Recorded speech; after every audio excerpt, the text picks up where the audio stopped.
What's up, guys? Today in this video, I'm going to show you how I made $252 avoiding this fake out breakout, and how I actually saw this as an area of strong resistance. I'm going to do things a little bit differently with today. So I'm going to start off with Webull today. I basically use two computers when I trade. On one computer, I watch QQQ, which is just a single leverage ETF that goes off the NASDAQ 100, and it literally makes the same exact moves no matter what the time frame is as NASDAQ futures does. So I'm on the 4-hour time frame, and about 2 days ago, I noticed, not about 2 days ago, it was actually last night. I'm gonna try to zoom in real quick for you guys. I noticed that we closed that round right here, got rejected about in this whole range, and then I noticed that the next day, look where it closed at, look where it opened at on this green candle on the 4-hour, look where it closed at, look at the rejection where it happened in this range. And then on the next day, on a Friday, because this is Friday and then this is today, Monday the 30th, look where we got rejected at.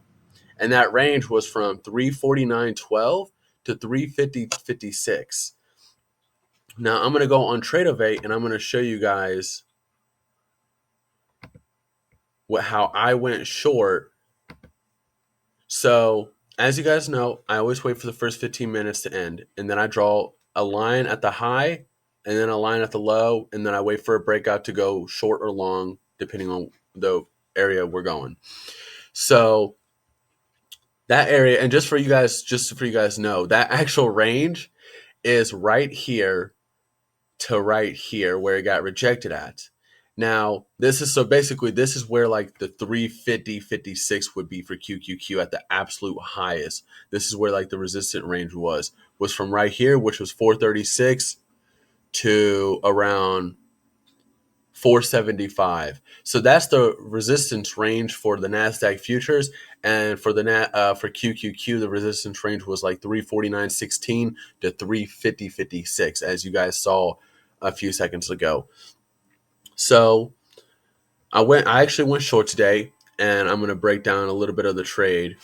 So we broke above. We went on a strong rally the moment the market opened, and we broke above. We didn't even have any shallow pullback, which you guys know I like to wait for. And that's all I wanted to wait for. I wanted to wait for a shallow pullback. I wanted it to ride this 438 range and then continue hitting higher highs, and then I would have got into a long position. That was the plan.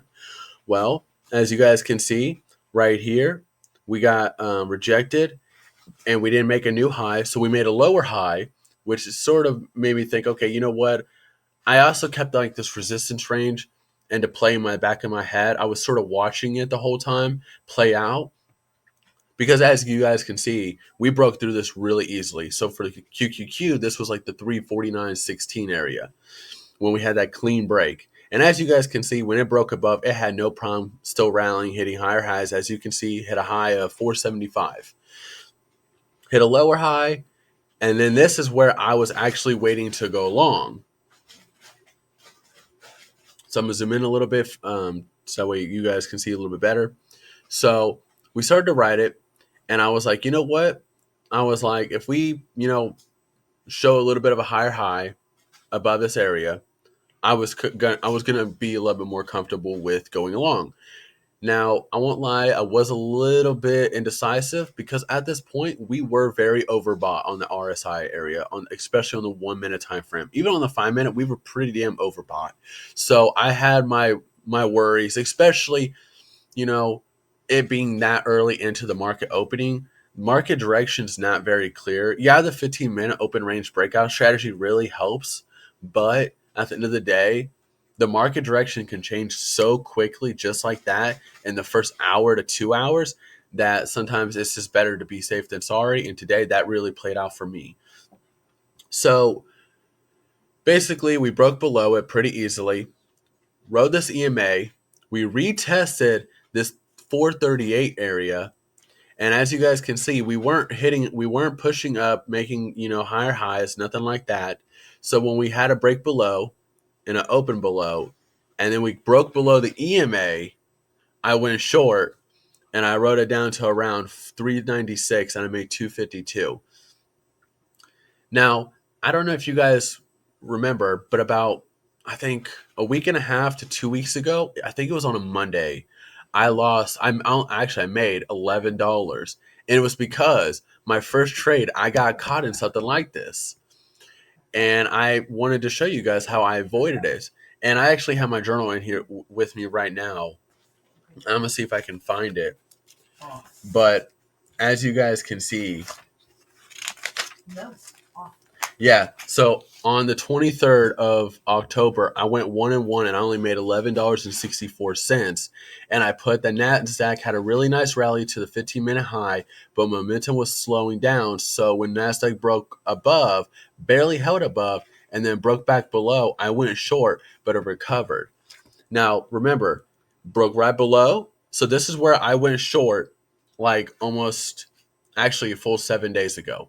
So a full 7 days ago, I went short the moment we broke below, thinking, oh, we're gonna sell all the way off to the support at wherever it was, because I'm still using the same strategy. But I said, hey, I said what I could have done differently is I could have waited for it to either bounce off the EMA, retest it, treat it like a new resistance, then wait for a break below the EMA to go short, which I didn't. I just went short the moment we broke below, and I was really gung ho. I had my finger on the trigger. I was really excited to get into the market, and I'm just really glad that I really didn't make that same mistake I did 7 days ago. And I made a video about it. If you guys want to go back and watch it, I'd appreciate it. That'd be awesome. Um, but yeah, just a beautiful setup. Beautiful. I had great patience today. I mean, I wish I would have made a little bit more. I'm currently up $2,672.88. I'm currently working on getting to 3K so that way I can get the $50,000 funded account through Top Step back. I did have it for a few months, but I just traded really poorly. My risk management was shit, and I just wasn't really, I won't lie, my focus was just, it was ass. I should have been a lot more focused. I should have taken it a little bit more seriously. And I did some risky trades that made no sense in the long run, and I ended up losing it, and I deserved it. So, yeah, just wanted to show you guys my trade, how I actually avoided making that same mistake that I made exactly 7 days ago as of today. And I just, I waited for that retest, got rejected, waited for the break below and the open below the EMA, and I went short. Had a little bit of a retest right here at 424, and then I wrote it down to about right here at 394. So that's how I made $252.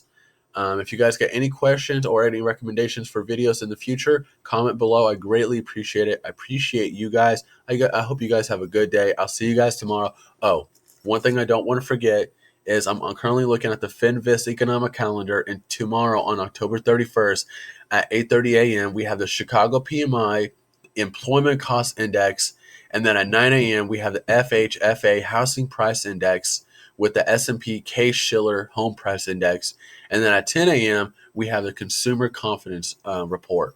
So be on the lookout for that.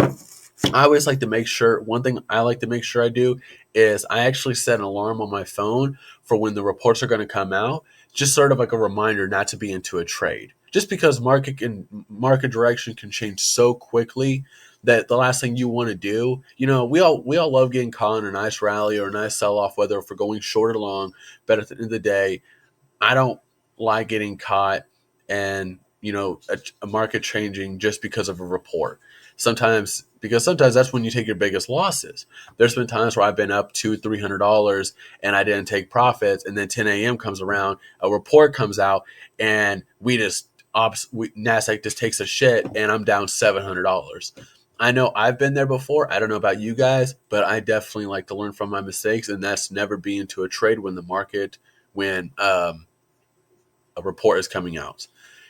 But yeah, that was my trade for today. Hopefully this week I'll get that funded account back. I'll definitely keep you guys updated. I hope you guys have a good day. I'll see you guys tomorrow morning.